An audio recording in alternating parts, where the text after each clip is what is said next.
It's hard to tell any RC story without starting it out at the Nitro Challenge. This race, with its 17-year history, has been more influential to race promoters around the world than any other race. DNC is more than just a race. It's an event, a festival, a celebration of RC racing at its highest level. With its annual entry count of over 800 entries, DNC has become the benchmark upon which all other big races are measured against.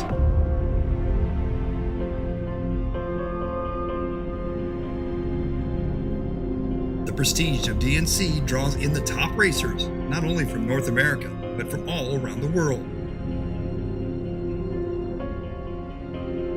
There will only ever be one Nitro Challenge, but is it still the largest Nitro race in the world?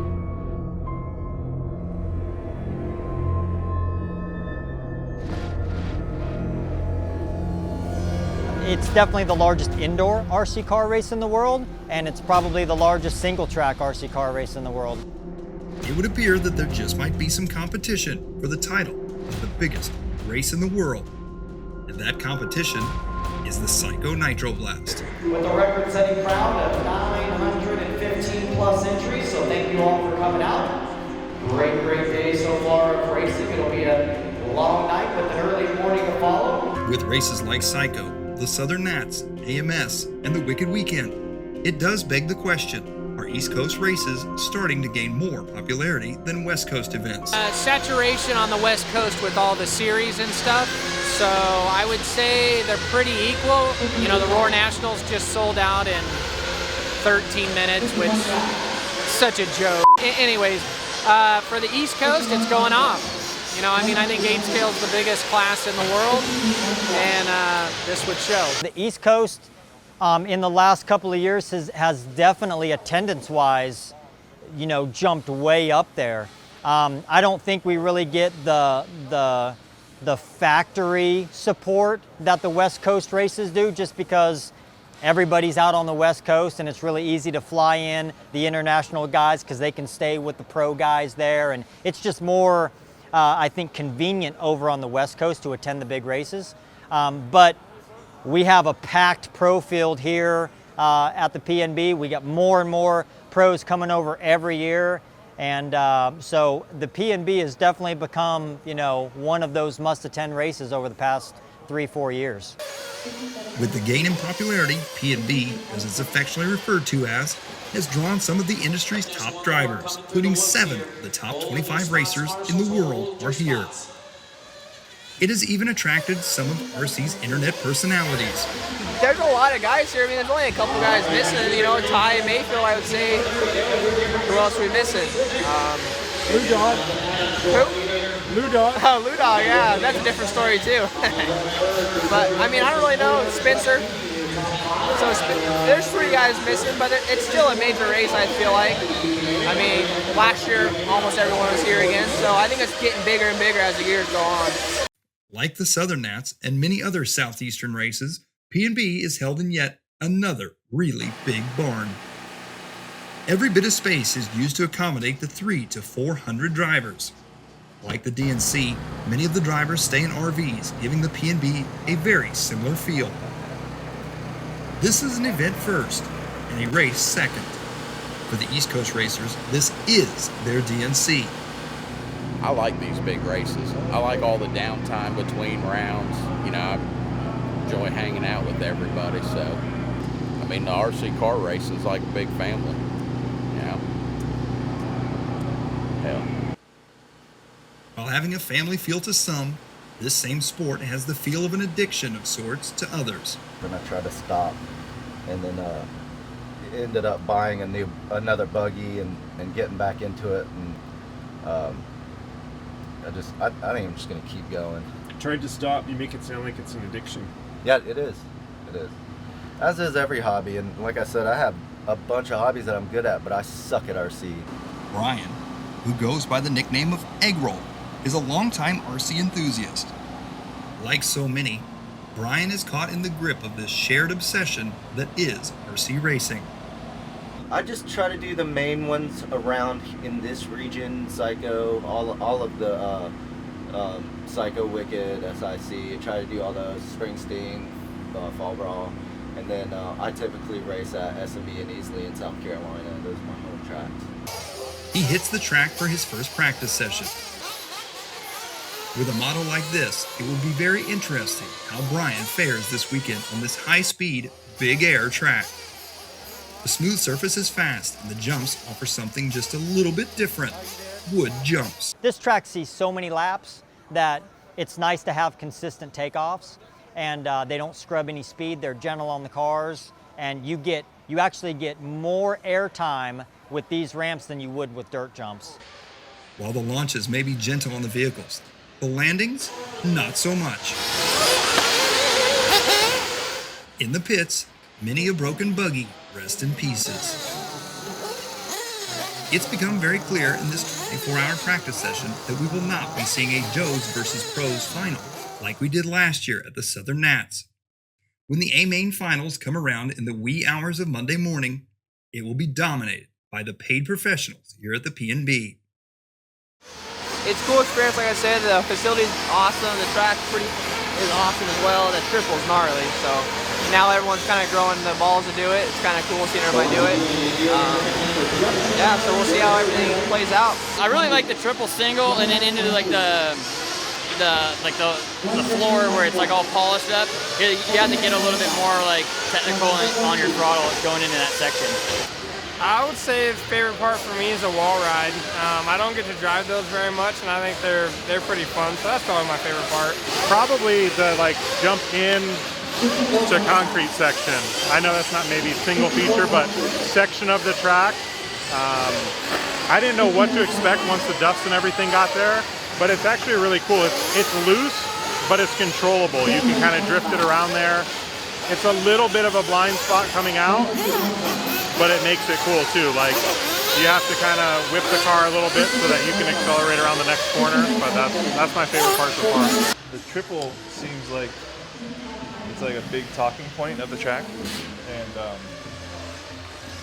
from what I'm seeing, not a whole lot of people can do it consistently, especially in the nitro classes, and I can do it every lap no problem, so I'm thinking that that's going to give me an advantage. We'll see if everyone actually doesn't do it or not, but right now I'm feeling pretty good. All my stuff super easy to drive, and I'm doing good laps, but it's Friday, so we got a long way to go. What are you putting in those shocks? 525 and 500, and just the stock 4-hole pistons like what come in the kit. No Kool-Aid? No Kool-Aid. No water? Nope, no. I had a lot of people message me asking me about that last time, so I guess I shouldn't mess with people's minds like that again. I don't know. There are just enough of the top-level drivers to make this race count towards the industry's only ranking system. This event, with its 24 hours of practice, near 24 hours of qualifying, and 26 hours of mains, would be a true test for them. None of the top pro drivers really stood out as a clear favorite. Still ranked as one of the top 20 drivers in the world, does Adam, at 38 years old, still have what it takes to compete at this level? I've always I've never been the fastest guy. My stuff's always been well prepared. I feel like I drive pretty smart. So as far as overall speed or results, I think I'm pretty close to where I was, when I was younger. At 32 years of age, the same could be asked about Ryan I'm more Lutz. consistent now. I've calmed down a lot. I don't overdrive anymore like I used to. I can drive within myself. And now my equipment, I think the package that I have this year is just all coming together, and I think I'm finally realizing my full potential. Open practice, now 12 hours old, is only half over. And no one driver, regardless of age, has really stood out as being dominant.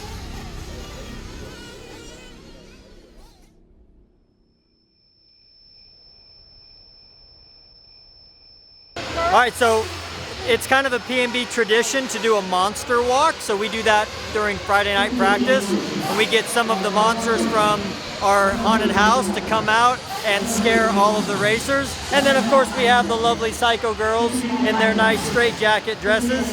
And yeah, we just walk around the whole compound and try to scare the crap out of people. No one is safe. Not even the children. Promoter Dave Leikam appears to enjoy the Monster Walk as much, or maybe even a bit more than anyone else. As much as P&B is an RC car race, it truly is an event. The whole atmosphere is amazing. I mean, they really put on a show. It's more than just an RC race. And I think that's the draw and why people keep coming back year after year.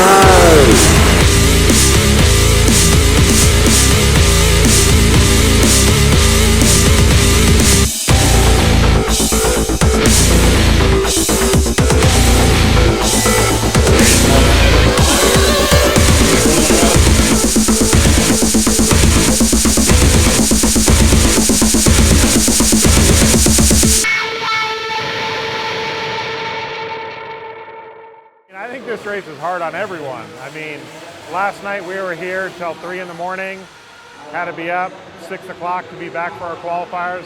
I think young or old, it's hard on you. While you're here, you love it in the beginning, you hate it, then you go home and you love it again and you look forward to the next year. It's Saturday morning, and with 54 heats, we are in for a long day. It's like what they always say, it's Psycho. So I mean, it's Psycho Nitro Blast. I mean, that's what this is for. You sign up for this to be sleepwalking for, you know, basically 3 days. With each round being somewhere between 7 and 8 hours long, sleeping drivers are one of the constants at this race. The other constant, tire sauce. I haven't messed with that yet.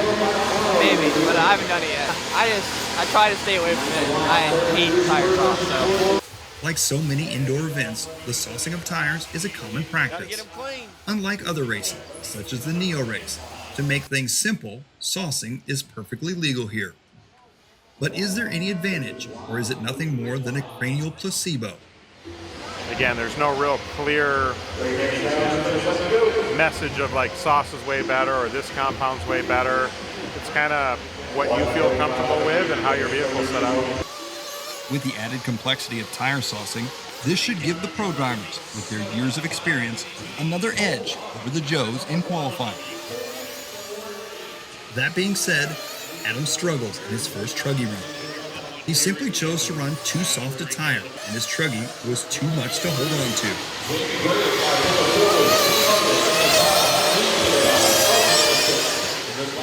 Fresh off the suspension he earned at DNC, Ryan Cavallari sets the pace early. With a lot to prove, he gets off to a great start.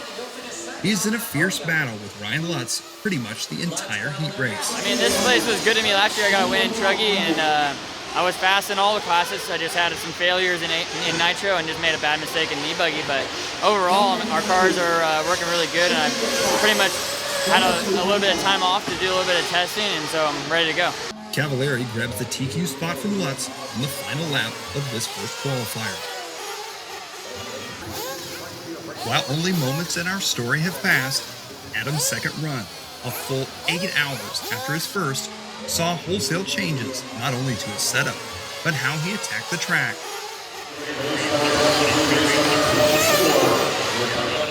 Between setup changes and increased traction, the Drake puts down a vastly improved run. The question is, will this increased grip stay, or will the track develop a slick groove like it did at the Roar Nationals last year? The grip's pretty good in the line. If you get out of the line, it's pretty loose because it's really dusty outside, but in the line, it's pretty good. Not nearly as polished as it was at the Roar Nats, but it's definitely getting that kind of indoor, greasy groove. you know, you end up trying to run a softer tire that have grip, but then it wiggles. So finding that balance of grip versus stability, especially with how fast the left side of the track is I think a little bit of a struggle, but overall it's same for all of us. Learning a valuable lesson in round 1 of Truggy, albeit the hard way, Adam runs a slightly harder tire in his first buggy run of the day. Nitro buggy was just super, super close. I think like 18 1,000ths was like two spots. And it was kind of that way all the way throughout. Even though he finished in the 7th spot, he put in a solid run with only a few minor mistakes. He was only 4 seconds behind the winner of this first round. It all really comes down to like doing the triple clean, because now it's becoming where pretty much, at least in buggy, everyone's going for it. But it's super hard landing, and sometimes you get a little sketchy, and you know, you get a little sketchy, kind of get out in the dust, lose a half second, and it could be 3 or 4 spots. The layout may look simple, but landing the triple clean and navigating the slippery concrete section is proving to be a challenge for paid professionals and amateurs alike. Actually got better, like the last 20 there. So I don't know if the trend was better there because they were better when they were really low. I think I'm going to try the sleep. So I think I'm going to try. I got in my buddy's trailer, they had a little air mattress in there, cuddled up with a Victoria's Secret blanket. It was dialed. And that's on video, and I'm fine with it. I slept for like 2 hours, and I woke up, I didn't even know where I was. Joe, now fully self-aware, begins prep work for the next round of qualifying. Setup, as it usually does, would play a huge role in this first round of qualifying, especially with the times in buggy being so close. It only takes one small mistake on track or an oversight on setup to drop out of TQ contention.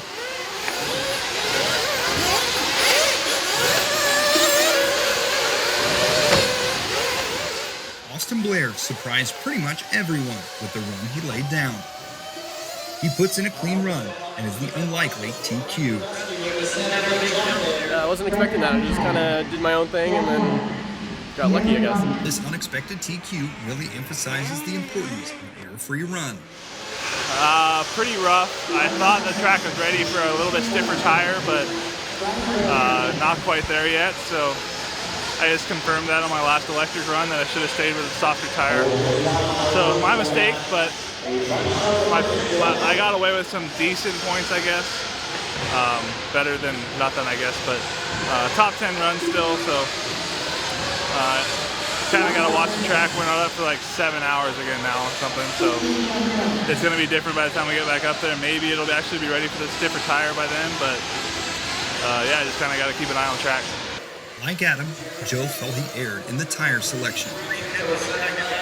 However, Joe felt that the softer tires would have benefited his driving style, unlike Adam, who was leaning towards stiffer tires.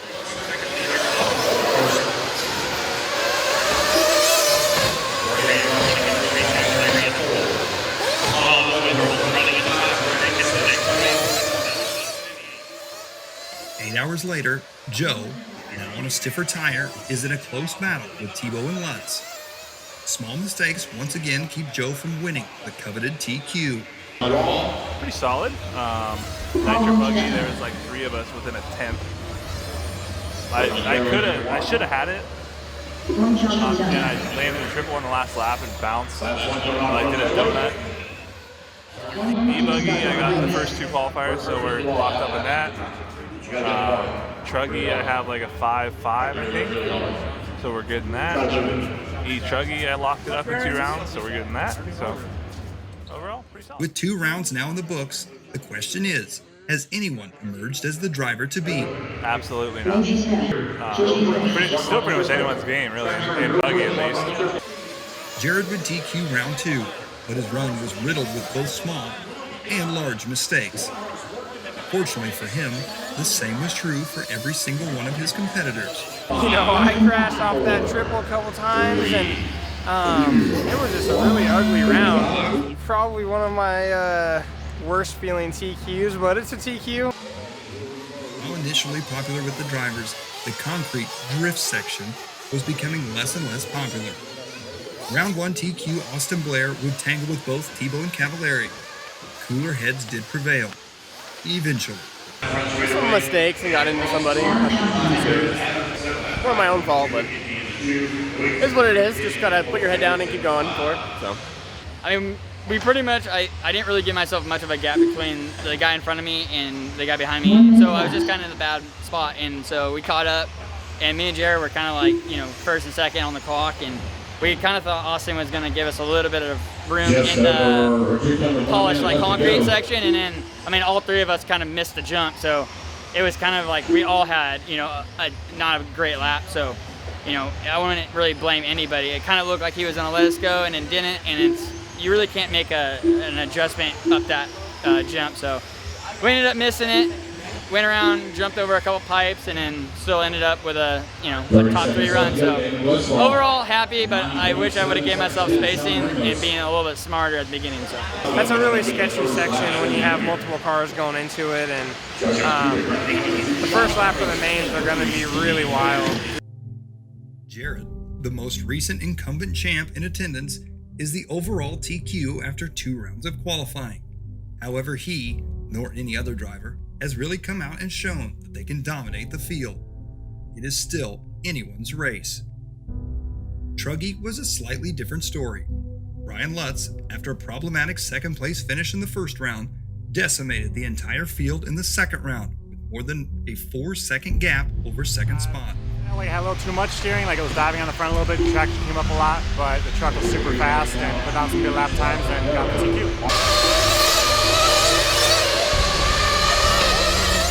In round 3, we were momentarily treated to a much closer battle between Ryan, Cole Ogden, and Tanner.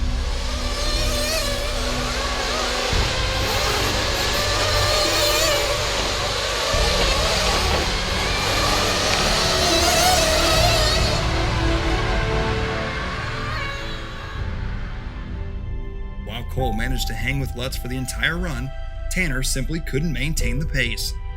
He faded towards the end of the run. I mean, I think my truck had the speed that time. I still made a couple bobbles myself. I really sucked on this double after the concrete, so I need to work on that. But everywhere else, my truck felt really good. So. Even though Tanner fell off the pace, he still finished 3rd overall. Been running a little bit different setup lately, and I went back to what I always run, and it was way better. We'll see how the main goes. While Ryan Lutz was the overall TQ for the Truggy class, in a 30-minute main on a track as hard on equipment as this one, no one can be counted out.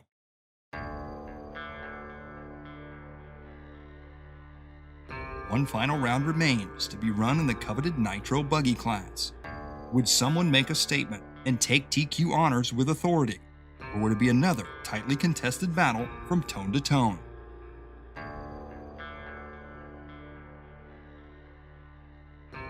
Jared was holding on to a very precarious 1-point lead heading into this final round.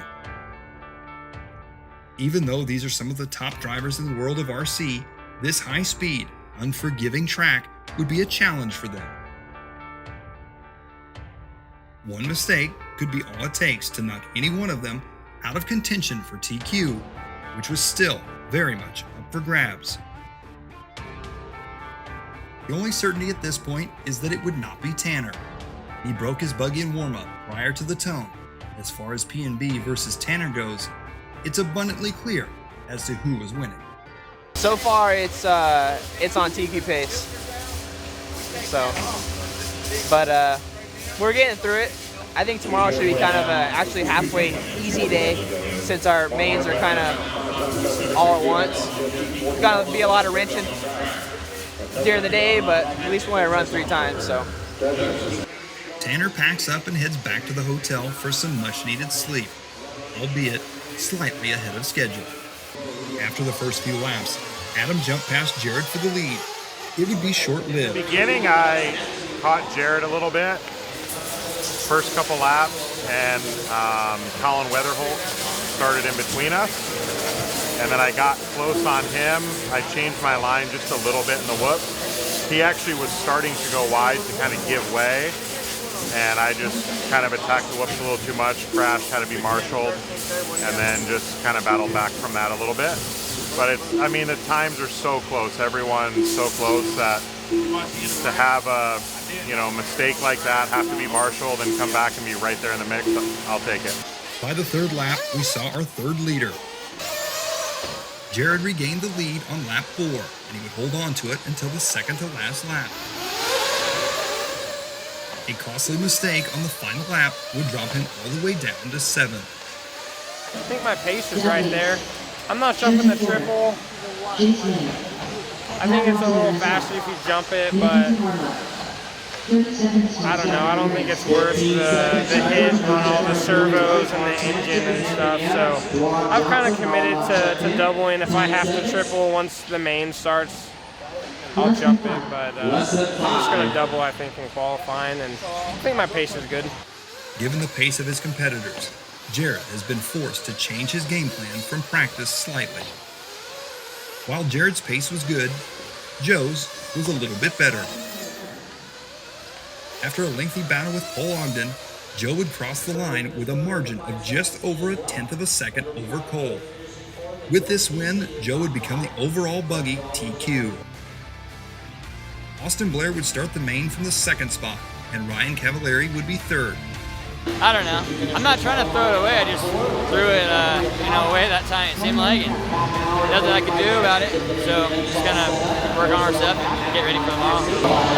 Stiff competition here, so it's good to get a Nitro Buggy TQ over those guys, and also got an E-Buggy TQ and also got an E-Truggy TQ. So pretty good day.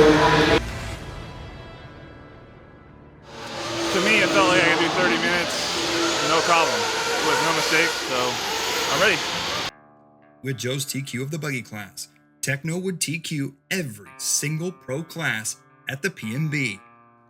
But how many of those TQs could they translate into wins? So Proline's goal with a buckshot tire was to have a tire that we could use not only for qualifying, but also for the finals. The speed of this tire is amazing.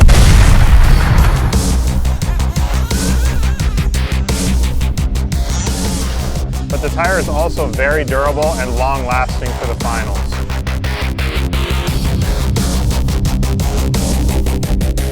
Went to the Roar Nationals at State Line RC, where Ty Tessmann was able to capture the Roar National Championship.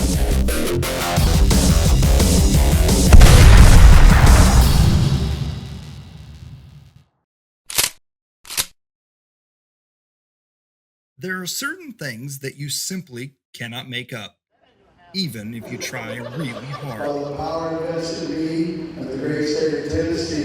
Like getting married in an RC track, in the middle of the biggest single-track RC event in the history of the sport. Ladies and gentlemen, Mr. and Mrs. Tillman. Wedding over, back to the race.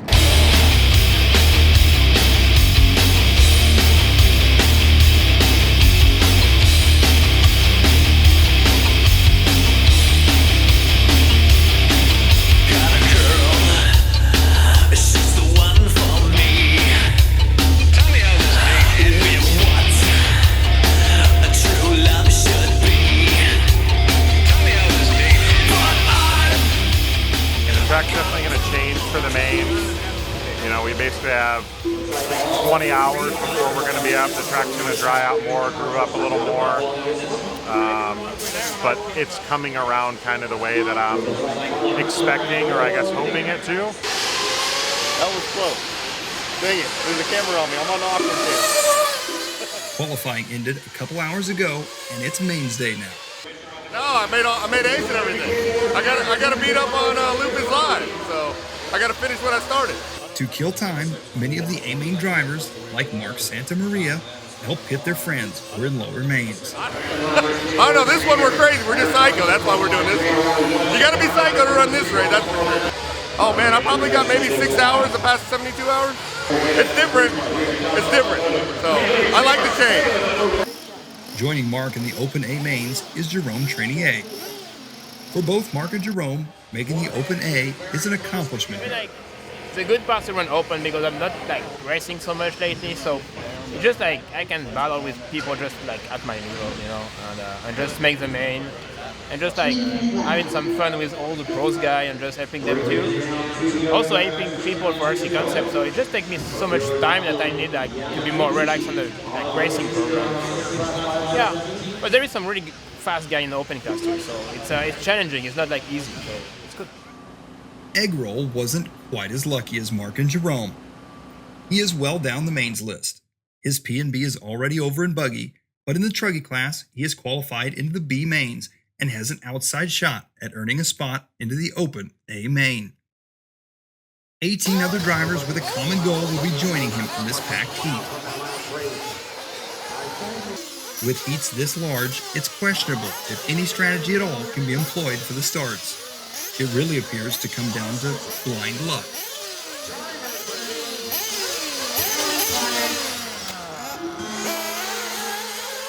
Brian, starting from the 13th spot, manages to avoid any wrecks and immediately bumps up 3 spots. He's up a few positions. He had some beginning luck. And he got bad luck at the end. Now he's about in 10th right now. We just made a good fuel stop. And see if he can make up some time.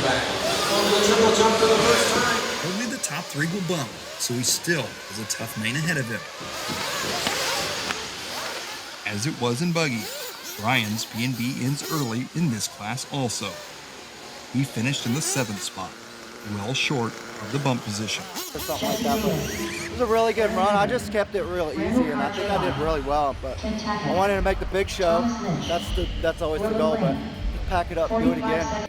While Brian's day, along with countless others, is ending, the pro driver's day hasn't really even begun yet.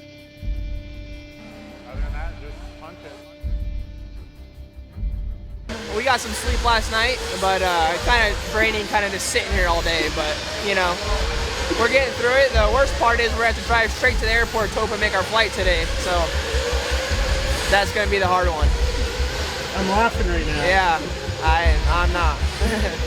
The race program, now 17 hours old, is finally coming into some A-main events.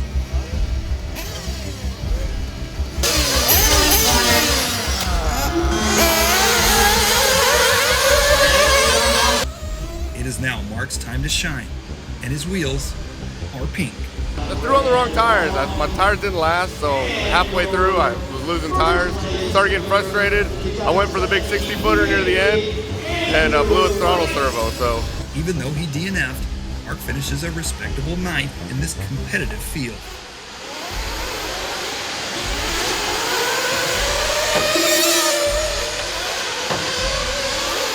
I ended up beating the person I wanted to beat when I came out here. Still, we went to Bobby Moore with Loop is Live.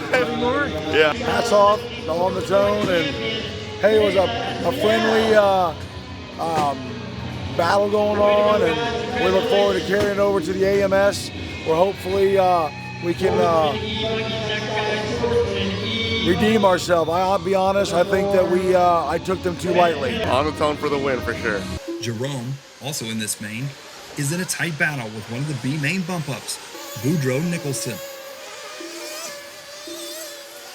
Jerome would come just a bit short, but he will have another chance at P&B stardom in the Truggy class, where he starts from pole.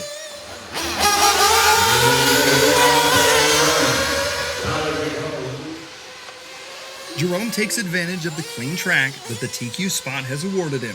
He wastes little time getting into rhythm at the start of his main. However, he is followed closely by Adam All. Incidental contact in the concrete section would give Adam the lead. Adam's lead wouldn't last. He would lose the lead after 2 terrible laps. He would stay within striking distance until his 25th lap, where a failure would take him out of contention for the win. So every win I got for now, I have to battle and drive very good. I mean, in track I made like basically a perfect main, like just 2 mistakes. There is a couple of guys that were really fast, they broke. I finished the race. Jerome would still have to keep it clean to the end, but he would end up with nearly a 45-second lead.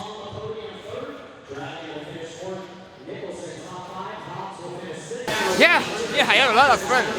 I think I have more fun running like that than just running in a B or C main pros and just like being in like not really racing, you know. I think like a couple of guys not running pros should run like open class just to make like competition more high, and it's gonna be just like a real open class. For the pros, their day of prep work is nearing an end. Last minute changes are applied and they're getting set for their mains. With no single driver really standing out in qualifying, who has the best shot at winning the Truggy and buggy classes? Be honest with you, I don't know. I know who I'd like to win, but with Adam sitting here, I don't want to say anything. So, you know, but there's... What do you think Lutz's chances are? Lutz? Yeah. Lutz is fast. I don't know, and this is a fast track, so he'll really hang it out, and I don't know, you know, one little mistake and he won't finish, but it's going to be a good race. There's probably 6 to 7 of the top guys that are within, you know, a second or two of each other. Even though they're a young company compared to the competition, right now, Techno has all the momentum going into the Pro A mains. So far, they have won 3 of the 5 classes. Would their luck hold out for the final 2 races? It's not over yet, so hopefully I'm able to conquer Psycho Nitro Blast. As with all mains, in order to speed the schedule along, there would be 19 drivers in the Pro mains. Which one of them would end up here? Pit crews get set for the 30-minute final as their drivers warm up on the track. Truggy would be run first, followed by the premier class of Nitro Buggy. Ryan Lutz, TQ of Truggy, starts on pole.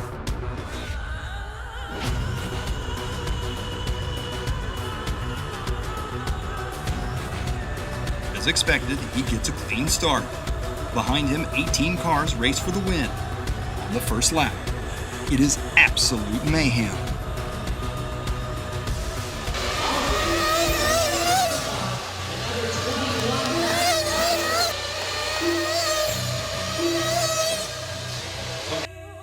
Tanner and Joe managed to squeak through the inevitable lap 1 pileup. Ryan Cavallari was also in a good position at this early stage of the race. Richard, in the curious absence of Ryan's father, Lou Dog, cheers him on from the pits. Adam, on the other hand, once again has a terrible start. I started like 8th, so I was kind of a little bit in the chaos. Like I said, I was 18th, 19th, and just kind of clicked off laps and got close to Tanner at the end. Was right on him, got kind of hung up with a lapper, knocked off the track, caught him again and just kind of ran out of time, but finished 5th after the start and all the chaos and all the cars and stuff like that. It's, you know, I'll take it. Well, for one, I don't have a choice, but overall, I think I drove well, just really bad start and a little hectic out there with so many cars, but overall fun main event. It was probably the hardest 30 minutes ever with the RC car. Not only did he struggle at the start, but Tanner continued to struggle with the concrete section that has plagued him all weekend long. The track is super hard out there. Like me and Adam were just talking about, that concrete section gets everybody. I mean, I actually got into Adam and people got into me, and just like, it's a blind corner, blind jump, and completely zero traction. So it's really hard to judge what's going on out there. I mean, I had like 3 incidents during the race lapping people where people hit me there and I flew off. You know, it's like, that section is super difficult. So that was a real kicker, I think, in the race. But I was up there at the start. I got up to like 3rd, battling Jared for 3rd, and then had some issues. Started crashing a little bit. Went back to like 6th or 7th and just hung in there and was in 5th by myself. After Jared broke, I was in 6th, not too far behind the battle for like 3rd, 4th, 5th. And then Jared broke, so got up to 5th, kept cruising, and then Joe broke, so I got another lucky break, so finished, got 4th. Up front, it was the Ryan Lutz show. Ryan, who was completely unmatched in this main, lapped 17 of the 19 trucks in this final.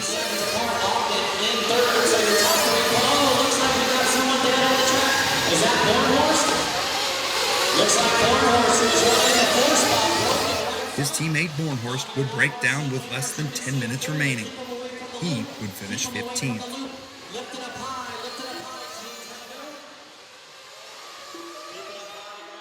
Starting from pole, Joe, looking for some redemption, would have the advantage of starting out front. But in this sport, anything can happen in main events like this one. Joe gets away clean, but once again, Adam Drake has a terrible start. Is this the emergence of a trend? It seems to be the last couple races, yeah, the starts have been really rough, and I think a lot of it's just not being aggressive enough. At the Vegas Worlds held late last year, Adam's chances of making the main final were all but ended only moments after the starting tone sounded as he tumbled across the line in his semifinal. At the Nitro Challenge earlier this year, Adam would once again find himself further back than he started, very early on. The same happens to him here at P&B. Things worked out for him at DNC, but would they here? Adam started 7th and ends up coming across the line for his first lap in 16th place. To me, it seems like the starts aren't, it's not that I'm making mistakes or crashing myself the first lap, I'm getting some help with it.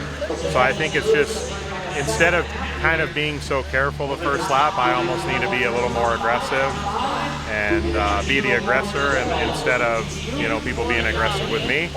It's hard enough to win a race at this level with a clean start.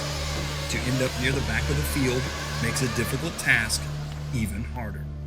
Had a rough start. I think I was in like, how many cars were on track 19? Yeah. I was 17th, so. Top qualifier Joe was out front with round 1 TQ Austin Blair in 2nd and Jared Tebow in 3rd. That being said, 29 minutes remain on a track that is brutal on equipment. Joe has his hands full with this buggy, which is not handling as well as it was in the qualifiers. This has Joe very irritated. Yeah, irritated. I don't know what I should have done differently, but my car was for sure the hardest to drive that it was all weekend in the main. So behind Joe, there is a fierce battle between Cavallari, Tebow, and Lutz. Ryan and Jared would battle for the entire race. Seldom were they separated by much more than a few corners. Neither Jared nor Cavallari were making it easy for themselves. Last time by it was 1.5 between Cav and Tito. Battle for second is Cavallari. Yeah, it was good. I mean, we actually went back and forth. We kind of got them together, and then I kind of was trying to let him go, like kind of wait, and I kept on making mistakes. And so I'm like, oh, maybe I'm going to get him. And then, you know, we ended up kind of crossing within like maybe less than a second. So, I mean, it was fun. It just wasn't the main that we were anticipating, but always good to be on the podium. Joe would also agree that this wasn't the main he was anticipating or hoping for, as he had lost the lead to Ryan Lutz. At first I fell back to 5th or 6th and then worked up like a spot at a time. And then got with Joe, and me and Joe were running and we tangled over each other over the kicker jump. It's kind of like, that's the only spot on the track that's kind of bumpy, and we're going left to right and the cars just barely touched and we crashed. I was so mad at myself. I'm like, dang it, Ryan, come on. And so I waited. He was upside down, so I waited and ended up going back to 5th because of all that. And the next lap was the pit lap. One of the off-season changes saw Ryan Lutz switch his engine program to the OS-based block engines. It would appear that the playing field has been leveled, as Ryan was on the same pit strategy as everyone that was chasing. Everyone else pit early. I went one more lap, and so I was able to come out just ahead of Dakota, and Dakota crashed, and suddenly I had a 5-second lead. I'm just like, goodbye.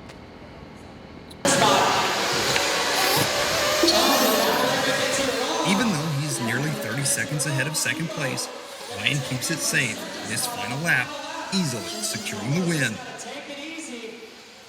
This solidifies a record-setting weekend for Techno, who won every single pro class offered at this year's P&B. Pretty happy. Actually, you did very well. I think we qualified extremely well and finished, which is great. I think it's on a track as difficult as this, I think that's very hard to do. Cars were set up well, engines ran well, tires for both Ryan and Joe were great, so I think it ended out pretty good. How many classes did y'all win? We won 5. TQ'd 5, won 5, entered 5 with Brian, and Joe entered 4, and we actually TQ'd and won all of them. So it's pretty good. So what's that slogan you guys got? Techno Takeover? Yeah, that one? Yeah. yeah. I think we got it today. Ryan Lutz, the winner of both Premier Nitro classes, is enjoying success.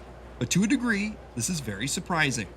Surprising in that the past 2 world champions and the previous national champion were all under the age of 21. Obviously, Spencer has really stepped it up for Nitro and Electric. But in Nitro, it kind of seems like it's a little bit more of the old dogs, still just continuing to plug along. You know, Nitro's a lot of work. It's a lot of maintenance.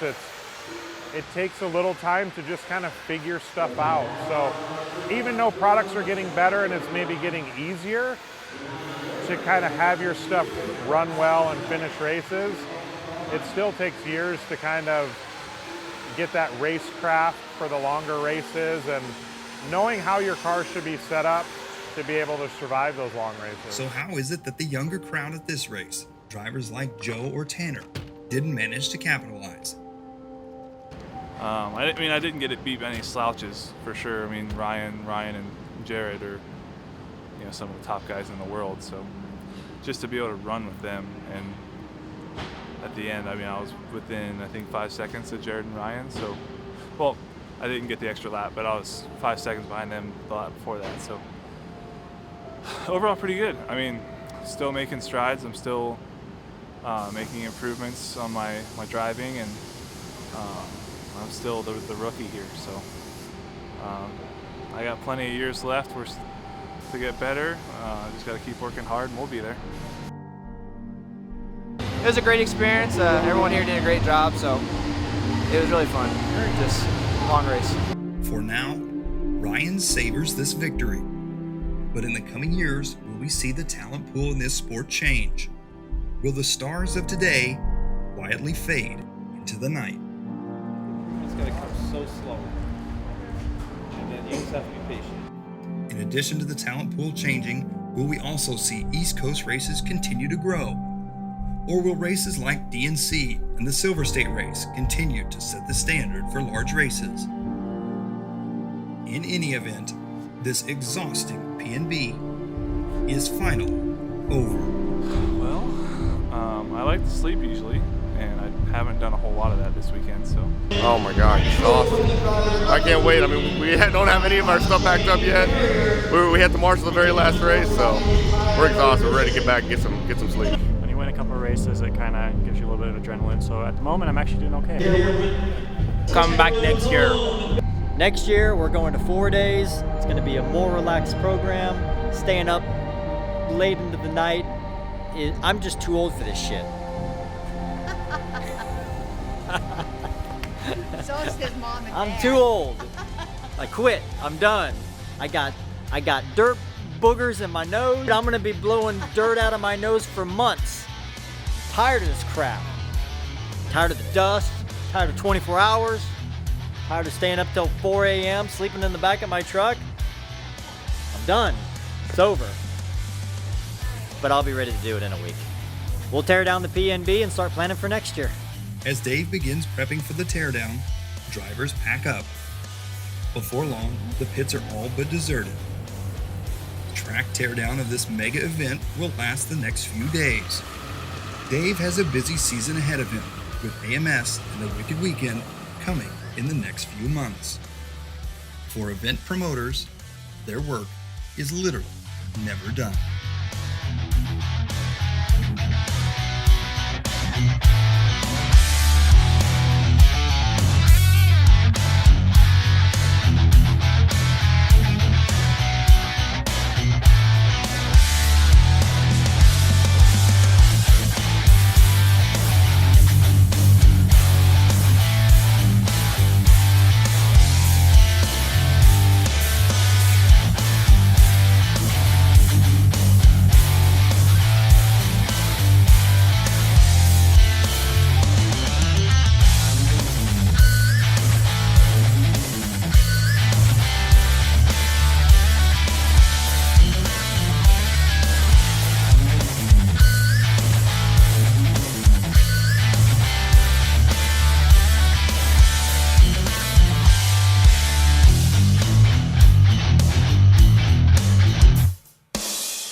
advantage, or is it nothing more than a cranial placebo?